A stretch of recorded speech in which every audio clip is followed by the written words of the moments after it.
Mission are the only choice at the present time.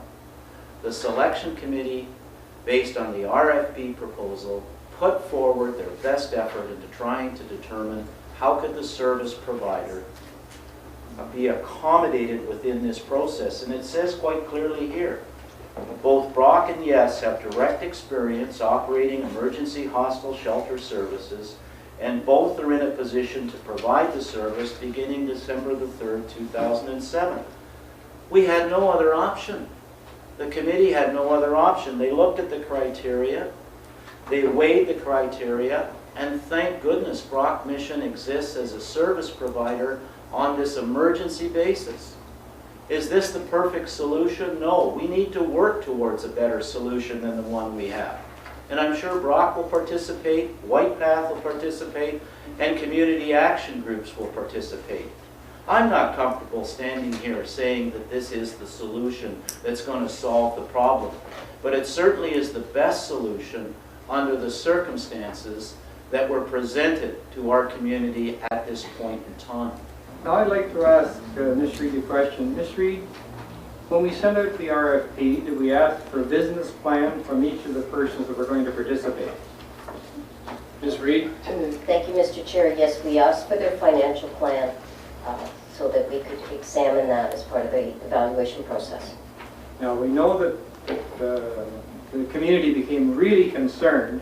In fact, I had one lady call me and was really upset, saying that the city was not doing their fair in funding the project, and I explained to her that we were topping up the lack of provincial money in order to keep Brock Mission open.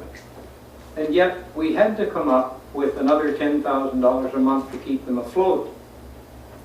Now I think, based on what I've heard, that they require that extra $120,000 a year. What did you see in their business plan that would indicate to you that they're going to be able to simply, at the end of November, not receive that check for $10,000, but that they'll be home free and they'll be able to run the mission successfully without the money that we gave them to keep them afloat? Thank you, Mr. Chair. Part of the issue that Brock Mission is dealing with the fact that they have had facilities for both genders, and they are examining it. In the bid that they provided, they limited that to male emergency beds. So they are looking at Kingan House or wherever they would provide, but solely for that. That being said, I'm not in favor of accepting this report as it's come in. As it's been shown, the categories and criteria that put in place have been isolated. There's 3 separate groups, and we should be looking at the 3 separate groups on the same basis. The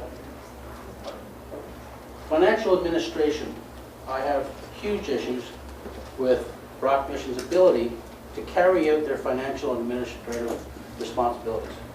They've demonstrated that they could not be supported on their own with the existing contract unless we gave them money on consecutive months for the summer. They're still coming back and asking for more in November. This equation is not about trying to solve a need for homelessness in Peterborough. It's not about that at all. It's about the ability of the service providers to give us what the city is asking for. And if we were to look at cutting grass, and the gentleman said to us, well, I need an extra $10,000 to get through July and August and September and November, we would laugh at him and say, well, that's probably not the deal. If that same provider said, well, if we're going to close off, you're going to have to pay for my severance costs, I'd be looking at that equation and saying, this makes no business sense to me.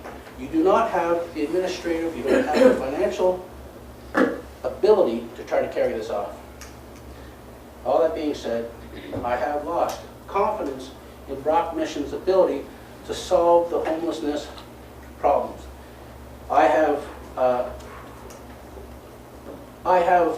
confidence that we should be looking at service programs that will take people off that cycle, to take him out of the eddy of poverty and try to put him in a place where he can learn.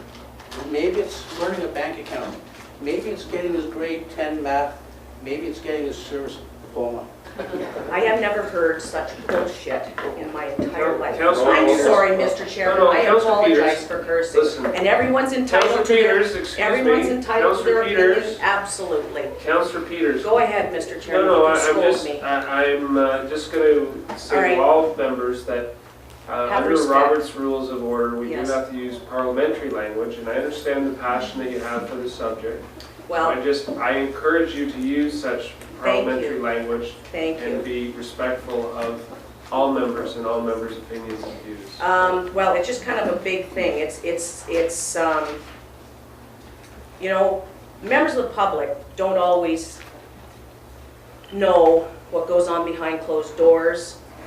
Always all kinds of games being played on occasion. Everybody's got their little pecking order, who's gonna be king, who's gonna be queen. And let's just cut, is cut the crap, is that parliamentary or is that okay?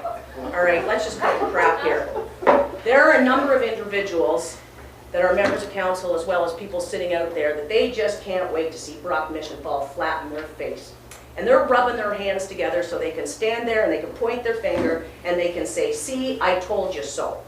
Well, if you don't understand the process and you don't understand that when we have a budget, when we deal with our budget deliberations, we got a great big pot of money.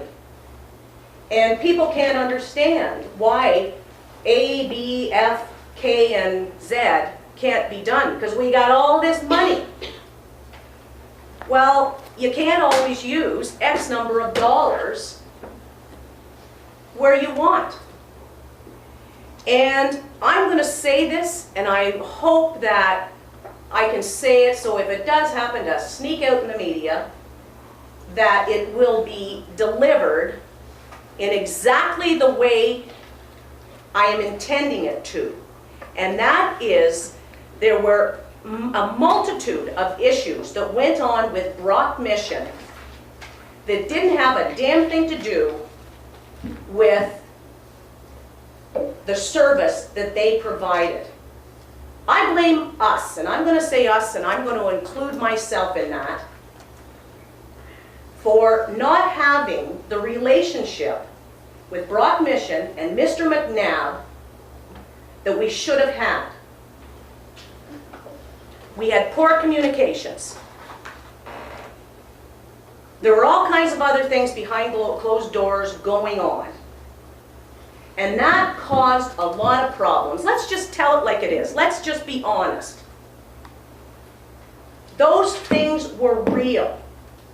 And they created all kinds of problems in addition to Brock Mission not being paid the adequate funds, the funds not being paid when they should have been paid, and it goes on and on and on. And when we have more time, maybe we can cite the gory details. But you know, we get reprimanded on occasion around here for telling the truth. And I'm sorry. Some of the individuals that spoke tonight have been great supporters of mine when I have needed support on some of my issues. But when you sit here and you listen to things that you know there's more to them than what we're allowed to say or what is acceptable to say, it's what I hate about politics.